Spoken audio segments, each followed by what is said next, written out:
আর যে মানুষটা তার ভাড়ার জন্য বাড়ি থেকে বের করে দিছিল, এর আগে ভিডিওতে দেখাইছিলাম আপনাদের, সে মানুষটা এখনও শুধরায় নাই। কারণ তার ওখানে কিছু ডকুমেন্টস আছে, কিছু কাগজ আছে, তার বাসাতে দিয়ে যেতে বলছিলাম আমি। ছোটো ভাই হিসাবে আমি কয়েকটা টাকা দিয়ে গেলাম, এটা কালকে আপনি মেডিকেলে যান, অন্তত ভাড়ার টাকাটা তো হবে। পায়ের খুবই দুঃখজনক, কারণ কোনো সাড়া পাচ্ছি না এখন পর্যন্ত। 100 টাকা দেন, 100 টাকা করে দেন, বিকাশ নাম্বারটাতে 100 করে ঢুকাই দেন। ভাইকে রাজশাহীতে নিয়ে আসছে চিকিৎসার জন্য, তো আমরা দেখা করতে আসছি যে কী অবস্থা ওনার। ভাই আসসালামু আলাইকুম।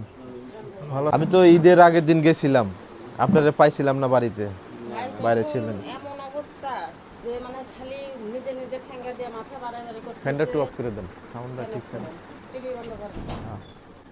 পরে মনে করেন এদিন ঠ্যাঙ্গা দিয়ে বাইরে একা একা মাথা ফাটায় কি করছে, মানে ব্যথা উঠলেও আর কাকু চিনে না। আসলে যখন শরীরে নিজের যন্ত্রণা শুরু হইবে তখন তো অন্য দিকে আর খেয়াল থাকবে না, তখন মনে হবে যে যন্ত্রণার জায়গায় আরেক জায়গায় যন্ত্রণা দিই তাহলে ঠিক হয়ে যাবে। ওনার তো সেন্স নাই তখন, কারণ এই একটা পায়ের অবস্থা এর আগে আমি দেখাইছি ভিডিওতে। আমি একটা রাজশাহীতে কাজে আসছি একটা প্রোগ্রামে, তো ভাই শুনলাম যে রাজশাহী মেডিকেলে ভাইকে দেখাবে, ওনাদের রিলেটিভের কারো বাসায় আছে আজকে। তো এই যে অবস্থাটা দেখেন পায়ের, খুবই দুঃখজনক, কারণ কোনো সাড়া পাচ্ছি না এখন পর্যন্ত। যে মানুষের কি মায়া দয়া সব হারায় গেছে নাকি আমি বুঝতেছি না। আরে ভাই 100 টাকা করে যদি দেন, যত ভিউ হয়েছে আমার মনে হয় ওনার চিকিৎসার টাকা হয়েও উনি আর ওই টাকা 2 মাস খাইতে পারবে।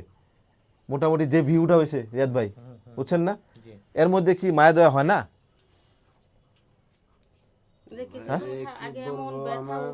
আমার সে 100 টাকা দেন, 100 টাকা করে দেন, বিকাশ নাম্বারটাতে 100 করে ঢুকাই দেন। কেউ কেউ কি দিছে পর্যন্ত ভাই? কোনো টাকা আসে?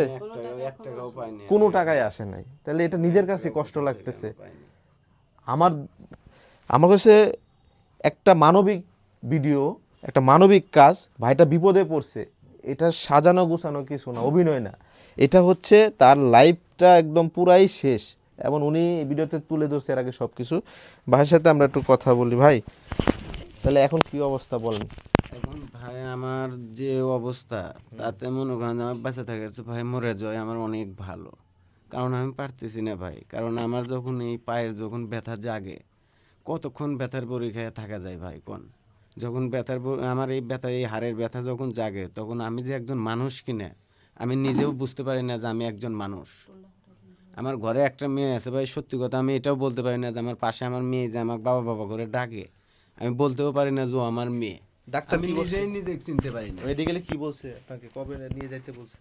কবে নিয়ে যেতে বলতে গেল মাসের 26 তারিখে আমার খোলার ডেট ছিল, আমি টাকার জন্য খুলতে পারি নাই। এখন দেখেন এই মাসের 26-27 তারিখ আছে, ভাইয়া তো ভিডিওটা দেখছিলেন। জি জি ভাই, ডেট পার হয়ে গেছে। হ্যাঁ, আমার মেডিসিনের ডেট আছে আর সর্বোচ্চ 11 দিন। এখন রাজশাহী মেডিকেলে তো আসছেন, হ্যাঁ, তো এখানে কি দেখাইছেন না ডাক্তার দেখছে কিছু? না এখানে আমি দেখাতে পারি নাই। ওনারা মানে 2 দিনই গেছে, 2 দিনই বলছে যে সরকারি ছুটি, যে রবিবারের দিন মানে খোলা। এই রবিবারে? হ্যাঁ, সামনে রবিবার। তারপরে মোটামুটি আসছেন কবে রাজশাহীতে? রাজশাহীতে 4 দিন হলো আসছে। 4 দিন ধরে রাজশাহীতে উনি পড়ে আছে। হ্যাঁ, এই দেখেন উনি আমার ভাই, হ্যাঁ মানে ভাইরা আমার উনি, তো উনি না থাকলে আমি কোথায় দাঁড়াইতাম? মানে প্লিজ এখানে বলার ওনার জন্য আমি ভিক্ষা চাইতেছি আপনাদের কাছে, যদি মনে হয় আমি ভিক্ষা চাইতেছি, একটু দয়া দেখান এই মানুষটার প্রতি। যে যত পারেন, ভাইয়ের নাম্বারটা তো দেওয়া আছে, আমি আবার স্ক্রিনে দিয়ে দিব। আমি দেখা করতে আসছি, রাজশাহীতে আসছি, শুনছি যে ভাই রাজশাহীতে, তা ভালো, রাজশাহীতে যেহেতু ভাই মেডিকেলে কালকে ডাক্তার দেখাবে, আমি একটা প্রোগ্রাম শেষ করে আসলাম, এই রিয়াদ ভাইয়ের সাথে ছিল, তো শেষ করে যোগাযোগ করে উনি যেখানে আছে এখানে আসলাম। আসলে আমি বুঝতে পারছি যে দুনিয়ার যে আযাব কি জিনিস, মানে আল্লাহ তাআলা কি বলবো, বলার মতো মানে এলা ভাষায় প্রকাশ করা যায় পাটা না। একটু ভালো করে দেখাও তো, আর একটু পাটা দেখো, এই যে রড, এই যে পায়ের যে রডটা দেখেন দর্শক, আমি এর আগে ভিডিওতে দেখাইছি।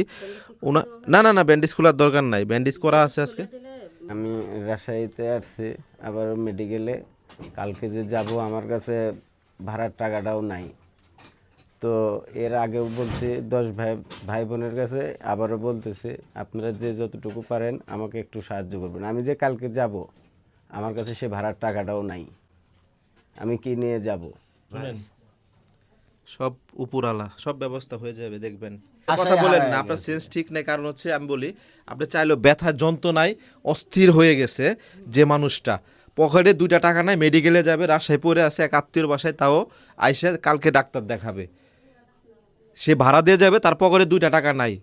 আর যে মানুষটা তার ভাড়ার জন্য বাড়ি থেকে বের করে দিছিল, এর আগে ভিডিওতে দেখাইছিলাম আপনাদের, সে মানুষটা এখনও শুধরায় নাই, কারণ তার ওখানে কিছু ডকুমেন্টস আছে, কিছু কাগজ আছে, তার বাসাতে দিয়ে যেতে বলছিলাম আমি ভিডিওর মাধ্যমে। না দেয়নি আমাকে, বলছে ফোন দিছে, পরে ফেলে দিছে, বলছে সব ফেলে দিছে। দেখছেন আর বলছে তোমাদের কোনো কিছু নাই, আর যা আছে সব মানে ভাই, ফালায় দিছে। হ্যাঁ আমার ভাই। পক্ষ থেকে আমি আসছি যখন আপনাকে দেখার জন্যে, আমি পারবো না আপনার ইয়া করতে, বাট আমি আপনার ছোট ভাই হিসাবে আমি কয়েকটা টাকা দিয়ে গেলাম, এটা কালকে আপনি মেডিকেলে যান, অন্তত ভাড়ার টাকাটা তো হবে, একটু রাখেন। হ্যাঁ, আচ্ছা ভাই, ঠিক যান। আছে, দোয়া করেন অন্তত- ভাই, আল্লাহ যেন আমার দাঁড় করে ভাই। আপনাদের 10 ভাইয়ের কাছে আমার অনুরোধ যে আমাকে একটু সাহায্য করবেন আপনারা। ভাইটাকে সাহায্য করবেন, ভিডিও বাড়াবো না, অবশ্যই আপনারা এই ভিডিওটা বেশি বেশি শেয়ার করে দিবেন, যাতে অল্প করে হলে উনি কিছু টাকা পায়।